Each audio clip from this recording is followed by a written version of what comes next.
நிலுவையில் உள்ள மசோதாக்கள் கோப்புகள் தொடர்பான வழக்கில் தமிழக முதல்வர் ஸ்டாலினை அழைத்து பேச வேண்டும் என்று ஆளுநர் RN ரவிக்கு உச்சநீதிமன்றம் அறிவுறுத்தியதன் அடிப்படையில் ஆளுநர் மாளிகையில் ஆளுநர் RN ரவியை முதல்வர் ஸ்டாலின் சந்தித்து பேசினார். அப்போது நிலுவையில் உள்ள மசோதாக்கள் மற்றும் கோப்புகள் குறித்த விவரங்கள் அடங்கிய கடிதத்தை அவரிடம் வழங்கினார். சென்னை மாநகருக்குள் போக்குவரத்து நெரிசலை குறைக்கவும், கோயம்பேடு பேருந்து நிலையத்தில் நிலவி வரும் நெருக்கடியை தவிர்க்கவும் கடந்த 2018ஆம் ஆண்டில் அதிமுக ஆட்சியின் போது வண்டலூர் அடுத்த கிளாம்பாக்கத்தில் 88.52 ஏக்கர் பரப்பில் சென்னை பெருநகர வளர்ச்சி குழுமம் சார்பில் ரூபாய் 400 கோடியில் புதிய பேருந்து நிலையம் கட்ட திட்டமிடப்பட்டு பணிகள் தொடங்கி நடைபெற்று வந்தன. ஆட்சி மாற்றம் ஏற்பட்டு திமுக ஆட்சி அமைந்த பிறகும் பேருந்து நிலையத்துக்கான பணிகள் தொடர்ந்து நடந்து வந்தன. சமீபத்தில் வெள்ளோட்டமும் பார்க்கப்பட்டு பேருந்து நிலையம் திறப்பு விழாவுக்கு தயாரான நிலையில் சனிக்கிழமை பேருந்து முனையத்தை முதல்வர் மு க ஸ்டாலின் திறந்து வைத்தார். கிளாம்பாக்கம் பேருந்து முனையமானது கலைஞர் நூற்றாண்டு பேருந்து முனையம் என்று பெயரிடப்பட்டுள்ளது. கிளாம்பாக்கம் கலைஞர் நூற்றாண்டு பேருந்து முனையமானது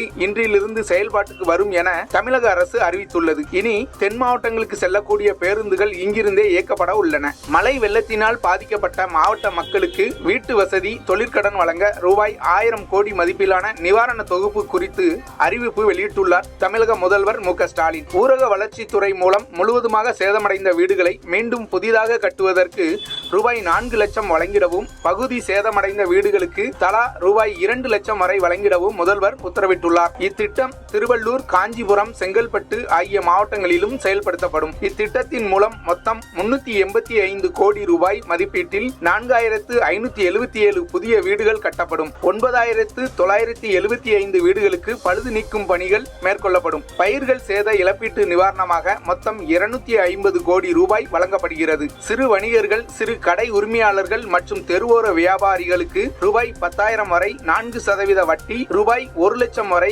6% வட்டி விகிதத்தில் கடன் வழங்கப்படுகிறது. இதேபோல் குறு, சிறு, நடுத்தர தொழில் நிறுவனங்களுக்கு ரூபாய் 3 லட்சம் கடன் உதவி, மகளிர் சுய உதவி குழுக்களுக்கான ரூபாய் 350 கோடி கடன் உதவி, தொழிலாளர்களுக்கான உதவித்தொகை உள்ளிட்ட நிவாரண தொகுப்பு திட்டங்களை முதல்வர் ஸ்டாலின் அறிவித்துள்ளார். புதிய காற்றழுத்த தாழ்வு பகுதி காரணமாக தென் மாவட்டங்களில் கனமழை பெய்ய வாய்ப்புள்ளது என்று இந்திய வானிலை ஆய்வு மையம் அறிவித்துள்ளதை அடுத்து முன்னெச்சரிக்கை மற்றும் கண்காணிப்பு நடவடிக்கைகளை தமிழக அரசு தீவிரப்படுத்தியுள்ளது. திருநெல்வேலி, தூத்துக்குடி மாவட்டங்களில் மழை வெள்ளத்தால் பாதிக்கப்பட்ட மக்களுக்கு விஜய் மக்கள் இயக்கம் சார்பில் நிவாரண உதவிகள் வழங்கும் நிகழ்ச்சி பாளையங்கோட்டை KTC நகரில் உள்ள தனியார் மண்டபத்தில் நடைபெற்றது. இதில் நடிகர் விஜய் பங்கேற்று பாதிக்கப்பட்ட 1500 பேருக்கு நலத்திட்ட உதவிகளை வழங்கினார். கரோனா வைரஸின் JN1 தொற்று உள்ளவர்களுக்கு பெரிய அளவில் பாதிப்பு இல்லை, இதனால் மக்கள் அச்சமடைய தேவையில்லை என்று மக்கள் நல்வாழ்வுத்துறை அமைச்சர் மா சுப்பிரமணியன் தெரிவித்துள்ளார். மறைந்த தேமுதிக நிறுவன தலைவரும் நடிகருமான விஜயகாந்துக்கு பொது இடத்தில் சிலை